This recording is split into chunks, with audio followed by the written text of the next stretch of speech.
Can you tell us a bit about Alnwick?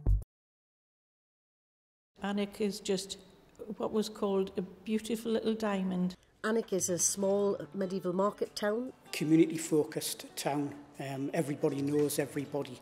Oh, Alnwick's just one of the best places you can come to. Built on the banks of the River Allen. It was also the county town of Northumberland. It's got a great history, as I'm sure you know, and it's been here a long time. And families tend to stay here and don't leave, or if they do leave, they come back, like me. It's a lovely place to live. I was born here, moved away for a while, came back. It's got some lovely people, it's got some lovely scenery. It goes back many, many centuries. It's got a fabulous castle, lots of heritage, and it's quite a bustling little community. Established way back in the 12th century and was given a grant of a charter as a market town. A very friendly town and quite unique in its own way because of the castle. I love Alnwick. It's a great place to live. It's relatively quiet, very historic. Obviously there's a lot of tourists coming somewhere to see the castle. At the time that I came to live in Alnwick, it was vibrant because there was a teachers' training college in the castle, and about 400 extra people in the town at that time, so there was a buzz. The population of Alnwick was 7,830, and that was in 1958. And if you look at the population now, it says it's just about the same, about 8,000 something, which I can't understand because we've had so much development. You see, the thing is, in those days, Alnwick, you have to remember, was about half the size it is now. The town has massively grown, but it was a much tighter community. I mean, if you're standing watching a parade at Alnwick Fair, every group of people that went past, people would say hello to you. You know, because everybody knew everybody. What is the Alnwick Fair? Alnwick Fair is an attempt to reconstruct the medieval fairs that used to take place in Alnwick. Where everybody in the town dressed up, the shops decorated the shops. There was flags and bunting everywhere in the streets. Organised by a group of Alnwick people to actually bring a bit of fun to the town. Oh, I loved the Alnwick Fair when I was young. It was a fabulous time for the town, no doubt about it. So the fair was really there to bring business into the town, but actually it was just a whole heap of fun for everybody involved. We could dress up for a whole week, we could be a completely different character, basically live a different life. Alnwick Fair was a huge celebration at the end of June. It was always the last Sunday in June that it opened. The whole town seemed to take part in it, from young, old and everybody, and it was the whole town pulled together. In 1968, when this was thought about, my mother had a business in the town, Evelyn Craig's. Alnwick Chamber of Trade, chaired by Fred Calvert, were mulling over ways to try and increase visitor numbers to the town because it was very much a very quiet time in Alnwick, the end of June. 1969, the bypass was built, and that cut Alnwick off the map. And the business people decided they needed to put Alnwick back on the map. She, with the other business, a lot of other business people, got together. It was really the Chamber of Trade. And based it on the border ridings. Each town in the Scottish borders has a riding where the citizens of the town, for one reason or other, ride around the bounds of the town on horseback. What positives do you think that it brought to Alnwick? It was felt that the town was a hidden secret and that the medieval fair would bring people to Alnwick because business needs business people to come through the doors and visitors. It's now what you would call a visitor destination. Tourism is a major part of the economy. When the fair started in '69, that wasn't the case. And it achieved that objective because people came to Alnwick in their droves. And I mean that. I'm talking tens of thousands of people over the week. Thousands and thousands of tourists, which made all of the shops get masses of trade. So it was good for the shops, the shopkeepers, the pubs as well, very good for the pubs especially. A lot of positives. There was a lot of people came into the town as well. I can't tell you how many, but everywhere was booked out, everywhere. And you couldn't move. There would be bands playing in all the pubs, like every single night. Packed with visitors for the full week, and they were obviously spending the money in the stalls in the marketplace, eating in the cafes, drinking in the pubs at night. And it just grew and grew and grew, and just about everybody in Alnwick got involved in a way. I mean, not everybody, but all the pubs, I mean, just about every pub had some event on in the evening. We got involved with the Northumberland Tourist Authority. We went to Manchester to promote the fair in costume. We went to Glasgow to promote the fair in costume, looking like a complete lemon.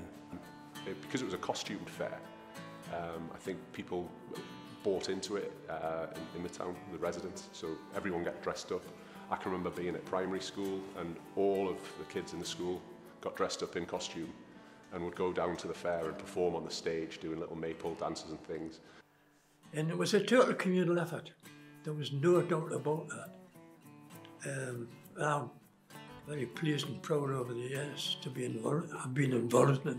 I used to get paid, as I said, to come in and just wander around with my pipes and play. And it was such a friendly atmosphere. I could have the children with me, and the stall holders would all keep an eye on them. If I was on stage playing, they were perfectly safe. I don't think that would be allowed nowadays. But it was a big family. It achieved an awful lot. It put Alnwick on the map. One year there was 3,000 people clocked in to Alnwick who weren't residents watching the parade. So hopefully they spent some money as well. There were people who came back year after year after year because of the fun that you could have in the fair. You know, everybody was accepted. It brought the town alive. I think everybody could just join in a big communal event and everybody got a buzz from it. So we were all on a bit of a sort of an emotional high for a week, because quite often when it came to an end, we all felt a bit deflated that we're having to get back into civilian clothes and get on with our normal day jobs. What were your best memories in Alnwick Fair? Start on a Sunday, massive parade, all the kids we dressed up. On the first day, there was a parade through the town. The parade was absolutely wonderful to see, because, as I say, with the horses leading in the front, and then all the dignitaries of Alnwick, the councils and everything, they were all dressed in beautiful hats and suits. Then onto just all the Bryn band from Norway. That was absolutely spectacular.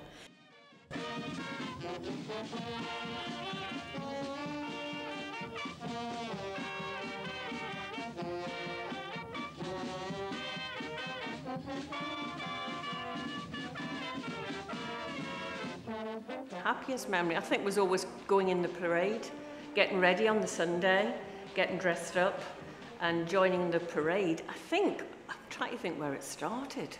I always have this vision of walking past the library and down Hotspur Street through the tower into the marketplace. We'd gone up Dispensary Street, so I wasn't sure where the beginning was, but I know it ended in the marketplace and there was a proclamation. I once took part in the parade as the mayor when I was mayor. Me and my family, my son and daughter still didn't have counselling for it yet, but because I think one was about 11, the other would be about 14, 13, 14. So you can imagine being asked to wear a 18th century costume to wander around in front of your friend. Do you think any of you would do it? I don't think so. But anyhow, they had to do it. Schools would come down and sing. The schools would sing. They'd be singing during the day. Or they'd come here to the old Playhouse and they'd do performances here. I thought it was quite an honour and something I really did enjoy. You could see how many people were actually there looking. It was a joy to behold. And everybody dressed up, and so many people, there's many people in the parade as were watching, really. It's community atmosphere, and we don't seem to have that anymore. The parade was fantastic because it was like the focal point of the opening of it all. Everybody who wanted to make a costume of their own could join in. round table, and the others had their own little floats and everything they were doing. I do remember one occasion where a load of horses were coming down the street, and a load of people started cheering and clapping, but of course that was setting the horses off. So that was a bit of a dodgy moment, and I was actually recording that for the radio at the time, and I remember thinking, this could go horribly wrong, because everybody was cheering and the horses were a little bit spooked by it all, but it was all fine in the end. People realised and they sort of calmed down, and it was fine. But people used to love the parade because it was a real spectacle.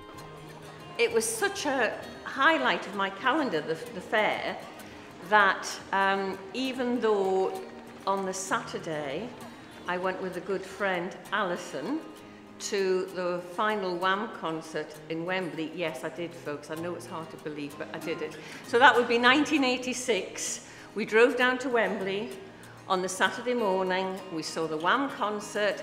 We slept overnight at Watford Gap, and we were back on that Sunday for noon to join the parade in full costume and take part. So that was quite a special weekend to take part in the fair. And it was that important. It wasn't a case of, oh, well, we'll miss the fair, we needn't get back. We did. It was a costumed event, which won the best costumed event in the country in 1971. They had to be dressed in the period of between 1750 and 1850. So there was a lot of crinolines about, and a lot of artistic license as well. Everybody looked absolutely stupendous on the day, and during the week as well, because obviously they wore costumes on the stalls in the market, in the businesses. I was always impressed by the ladies in the crinolines and their parasols, I must admit. Because some people hired the costumes, but there was other people made their own costumes. My wife bought a load of curtain material and made me a nice blue outfit, and used to strut around at Alnwick Fair with that. Everybody in the town used to get dressed up, and it brought a week of merriment to the town. And this that I'm wearing here was my costume. It's basically an 18th century gentleman's waistcoat. You've had some rare things. I mean, we went as the Debs one year, the ladies. Well, you know, we even had a waiter come in with a tray of, you know, cucumber sandwiches and champagne. But getting a costume, you had to fill in a form at least 4 months beforehand. Hand it in, and then off we went to Leeds. A little gang of us went to Leeds with these forms to get the costumes. And then they came up with a huge consignment, and we used to hire an old shop in Alnwick to store the costumes in. And then people would come and collect the costumes. Now that could be a bit of a nightmare, because often people didn't want exactly what you had got for them.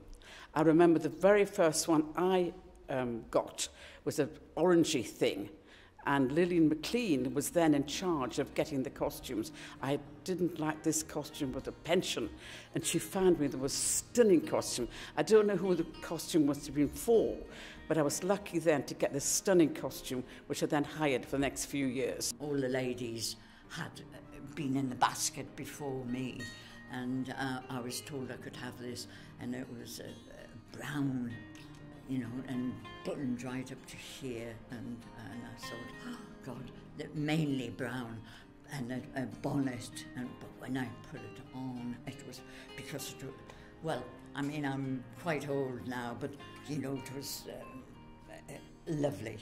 I looked the part in it, you know. Well, I was lucky because I was in charge of the property department in the college for drama. We had a proper costume department, which I used to rob fearlessly all the time to get a costume.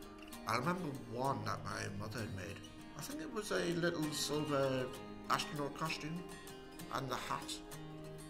Made out of cardboard, must have been the best part of 2 foot tall. So it made a short guy a bit taller. I used to get dressed up with medieval costume, walk around the town, go to the dances in the Northumberland Hall, and it was wonderful. I played the part of the jester, looking about with bells on me. It was just the way it was. You could just get mucked into it, you know. it was a fabulous time for the town, no doubt about it. One of the events we did during the fair, which was actually quite a killer, was the sedan chair race. But in the olden days, posh people used to get carried around like taxis. The United Buses still seem to have the edge here.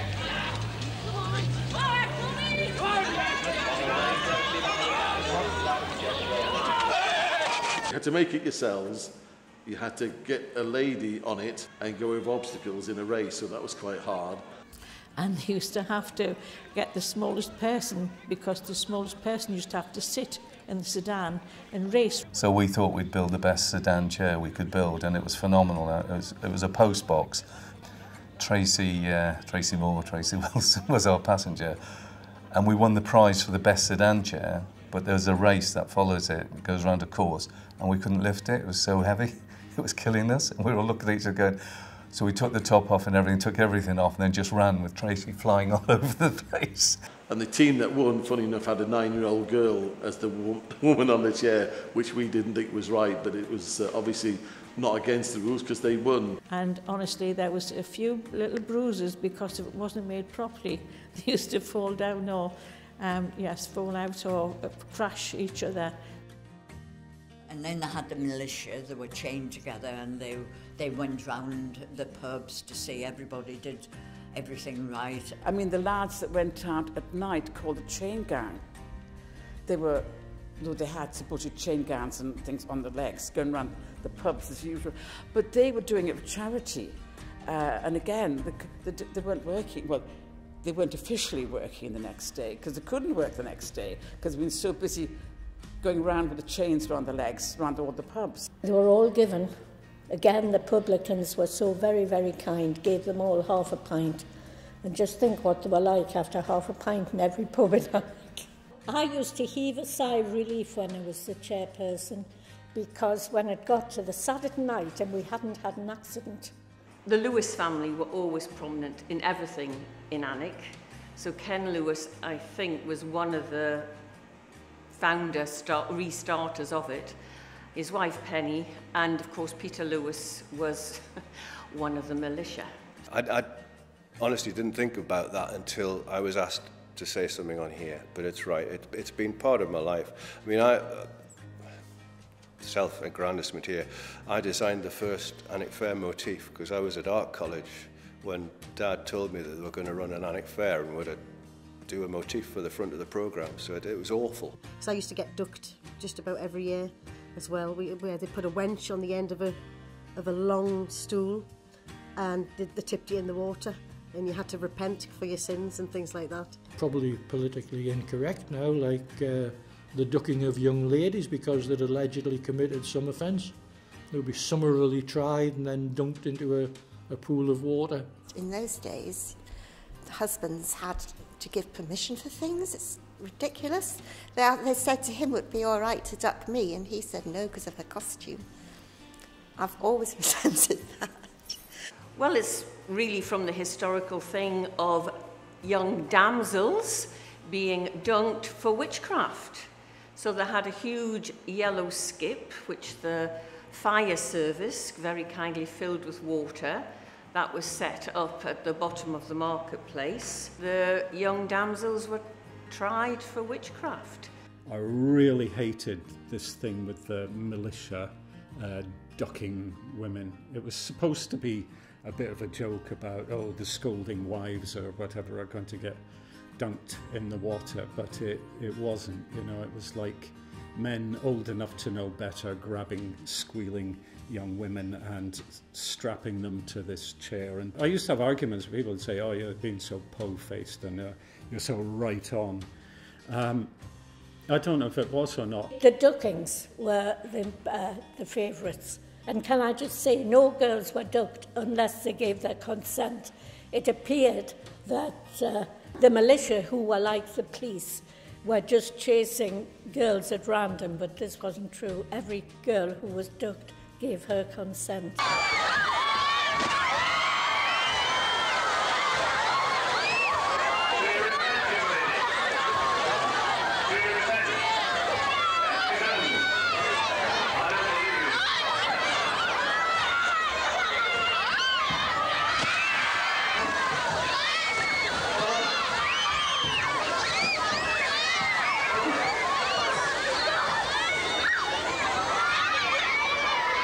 Mostly ladies in the ducking stall, and quietly, you know, you would volunteer, you know, will you do it? You know, and then you have to shout and say, but my husband, you know, and you were strapped in, and there was a big the water barrel thing, and down you went ducking, and just the crowds there were, it was wonderful, that community spirit, you know.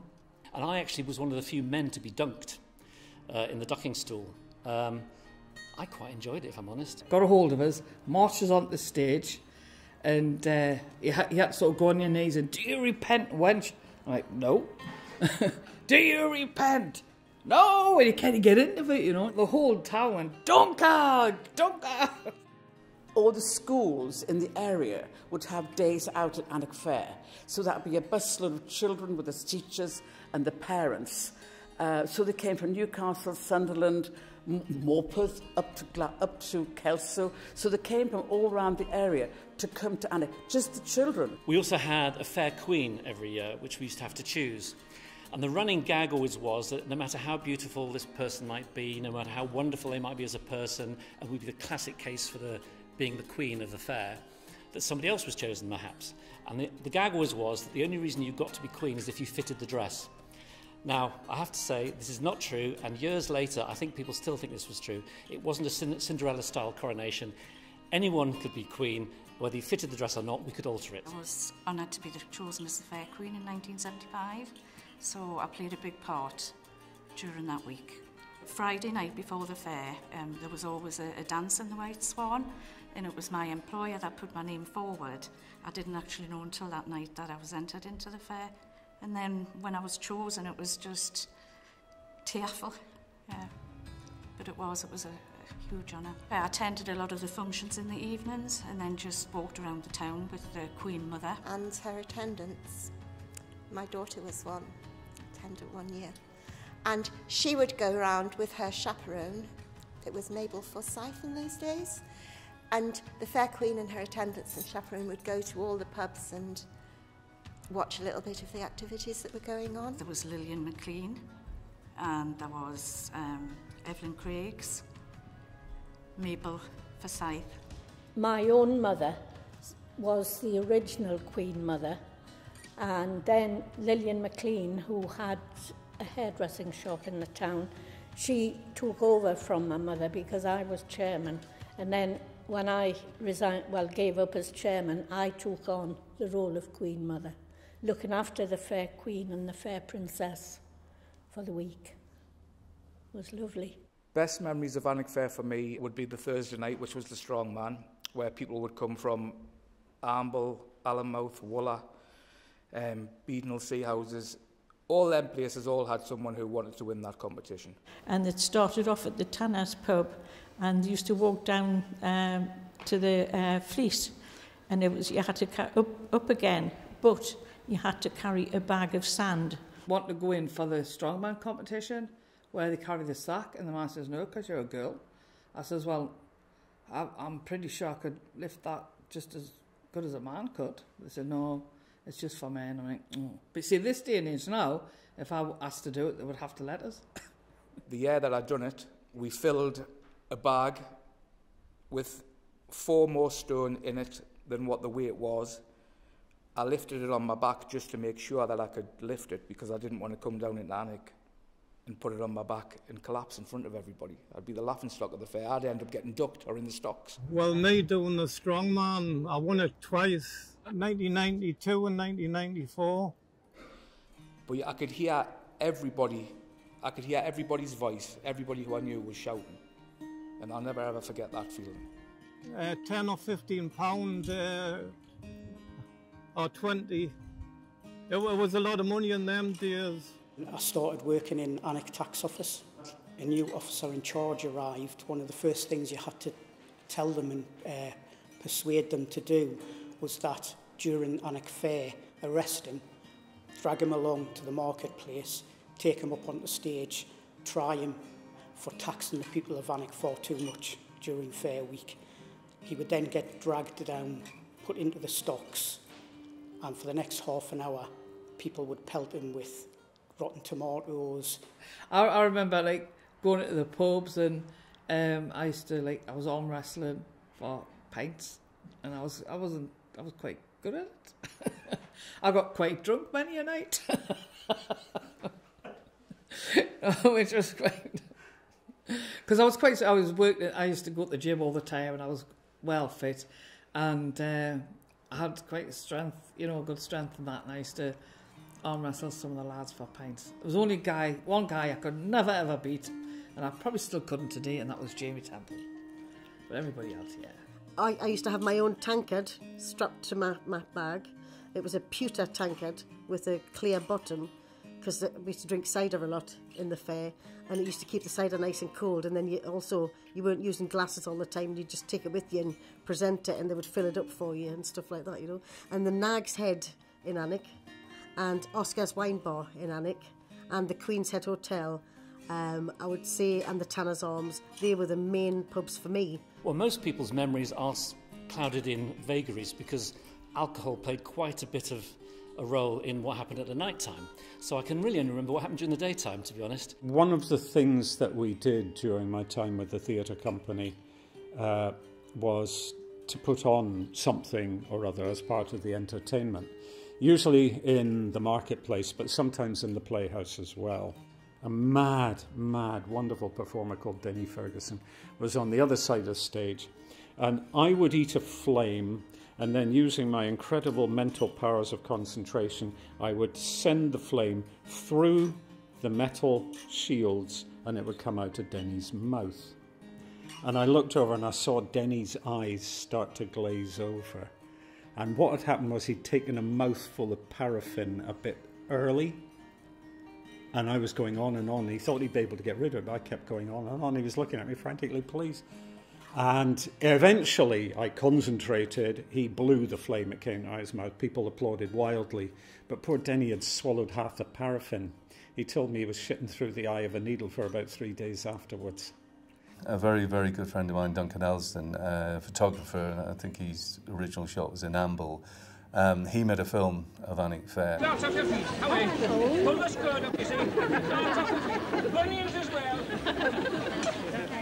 Alnwick Fair, 1982.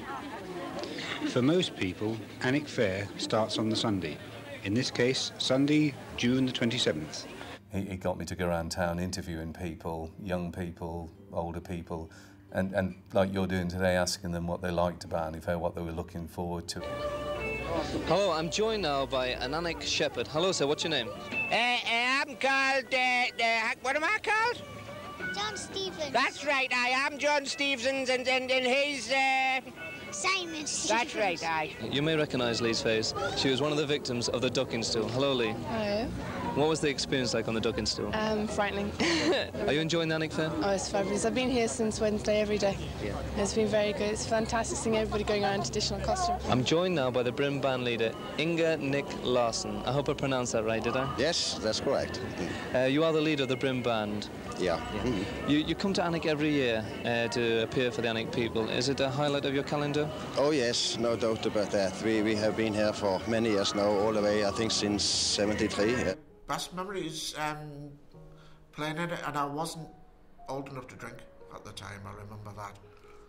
But I think getting hold of like drinks and whatnot wasn't too much of a problem. It wasn't the same problem that it is now. And just being on stage, I think performing in front of loads of people because you didn't know who was going to be there. And everybody was friendly and everybody knew each other, and if they'd seen you and they saw you in the town, they'd wave. And of course people had seen me playing the pipes. I was driving my mother-in-law and she said it's like being with the Queen because everyone was waving. When my parents had the pub, they used to get an act, musical acts like hypnotists, stuff like this. So we had this guy in once called Graham Russell. He was great, like local guitarist, like rock guitarist. And he must have had this, I mean, I was small, so it was way taller than me. It was even taller than him. He had this like stadium rock kind of guitar set up and played the gig and everything. And then at the end of the night, you're like, what's that smell? It's like the smell of burning plastic. My dad went downstairs and he'd been sucking so much juice through the power that he'd melted, like the whole fuse box on the wall had been melted. Like, from him playing in the pub, like, just one guy, one guitar in the boozer. Like, it must have been so loud. My best memories of the fair are the fact that I met my wife there. Fair was a place where a lot of romances started and continued. And for me, it gave 40 years of very happy memories. My second year as chairman, my son Nick was born, so Anne and I had Nick in the procession on the opening Sunday, and he was 7 days old. We're now joined by Mr. Peter Lewis and his wife Anne. Peter is the chairman of Alnwick, in charge of the Alnwick Fair. Hello, Peter. How do you do, Mike? How are proceedings going today? Excellent, excellent. Have you ever been in the ducking stool? No, never. It's something that I would never be accused of. Of course, as the chairman's wife, she is totally above reproach. Of course, how dare I slap my wrist. Peter, can I ask you how the fair's going this year? I think it's probably the best fair we've ever had in Alnwick. That was probably my proudest moment. My first fair was actually in 1982, when I was about a week old, and I was involved with pretty much every fair after that. Tug of war in the river. And we all ended up in the river, of course. Nobody missed out. And it was just the whole atmosphere. It was a wonderful atmosphere. Just the togetherness of it. The whole town seemed to come together. We had a pet shop and we used to have all sorts of pets that were safe to do so on the stall. And we didn't have fluffy bunnies and rabbits and kittens and things, but we did have snakes and reptiles. I was in a double act, Gordon and Bennett, with my best mate, Lewis Murray, and we did the clubs.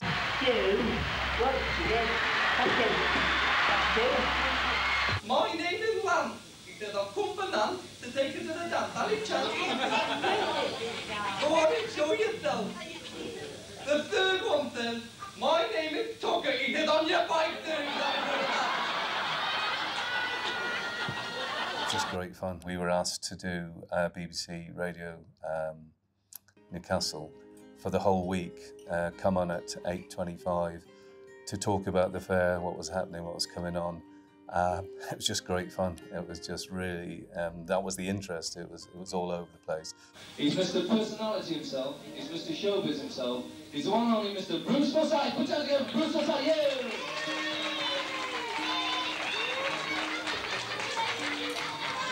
Nice to see you. Oh, marvellous. We had such a laugh and made so many friends, not just with the Norwegian band members and their leaders, but just the people of Alnwick. I was a businessman. I worked in the town. I didn't really get to go out that much. So Fair Week, I was in pubs that I'd never been in since the previous Fair Week, and I was meeting the locals in those pubs, and we were all reacting, and it was just wonderful. And it had a terrific sense of community. That was where my opportunity came from, because I ended up at the Central School for Speech and Drama, and it was, I would never have had the dared to ask for an interview for such a prestigious place as that if I hadn't had the fair. One of my best memories would come from the sort of last few years of the fair, when I was involved in Alnwick Fair Militia, and we were just having a great time. There was about 10 of us. We'd all take the week off work. There was probably quite a lot of alcohol involved, but we'd basically be out all day doing these powder courts. I was chairperson from 1993 to 95, and then again in 99 till about 2008. I didn't close it, but yeah, I did a fair stint. What do you think caused it to end? The people who had started it up, like myself, grew older had other things to do, and gradually the fair faded away again. But by that time it had done its job, it had put Alnwick on the map again. I think there was a lot of health and safety things that seemed to come about. It just got too much for us to be able to uphold the necessary health and safety. I do remember the last one. The last one, that it struck me that it had seen its time, the way it was being run. I think it got tired. I think people knew what to expect and there was no surprises. And it didn't surprise me when it was the last one. We had public liability insurance went through the roof. The problems with doing the ducking stool were sort of becoming more and more problematic. And I think it just got a little bit, by the time we got to 2007, people were saying, hey, we can't really do this now. I think it ran out of steam. Things do, you know.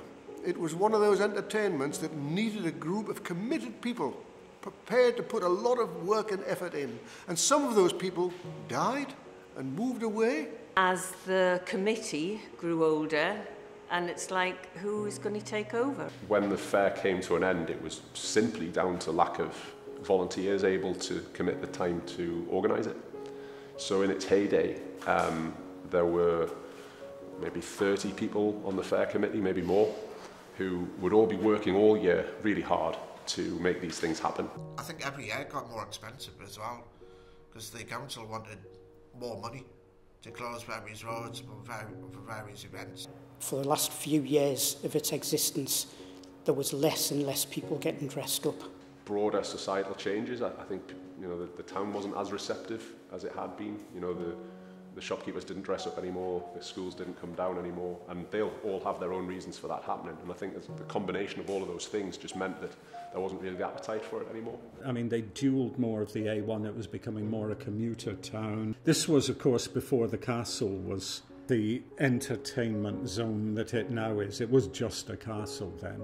Particularly the connection between Alnwick and the town of Bryna in Norway. There's people from Alnwick living out there now who've got married and went and had kids, and equally there's Norwegian people living in Alnwick today solely because of that relationship. So it had a wonderful positive effect on so many people. We worked hard, but we played hard, but it was worth it because it was just so good. Yes, and it was such a shame. People say to me now, why did it have to finish? But I was glad I didn't finish it. I would have tried, but there's a limit as to how much you can and how long you can go on.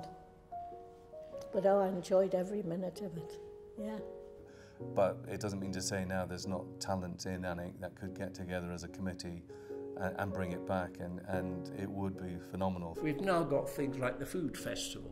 We started off Alnwick International Music Festival, and that was run by the Lions.